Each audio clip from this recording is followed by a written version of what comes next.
નમસ્કાર દર્શક મિત્રો, શિરોડ સમાચારમાં આપ સૌનું હાર્દિક સ્વાગત છે। કરજણ કોલેજ રોડ ઉપર આવેલ સરકારી આવાસ 512 વિસ્તારમાં ઠેર ઠેર ગંદકીનું સામ્રાજ્ય સર્જાતા સ્થાનિક રહીશો ત્રાહિમામ પોકારી ઉઠ્યા છે।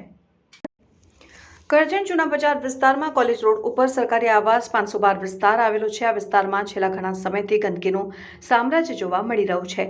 આ ઉપરાંત પાણીની ગટરો ઉભરાતી હોવાના કારણે મચ્છરોનો ઉપદ્રવ ખૂબ વધી ગયો છે, જેને લઈને રોગચાળો ફાટી નીકળવાની ભીતિ પણ સેવાઈ રહી છે। ત્યારે કુંભકર્ણની નિદ્રામાં પોડી રહેલ કરજણ નગરપાલિકા તંત્ર સત્વરે જાગી કોલેજ રોડ ઉપર આવેલ સરકારી આવાસ 512 વિસ્તારમાં ઠેર ઠેર ફેલાયેલ ગંદકીની સફાઈ અને ઉભરાતી ગટરો બંધ કરાવે તેવી સ્થાનિક રહીશોમાં માંગ ઉઠવા પામી છે।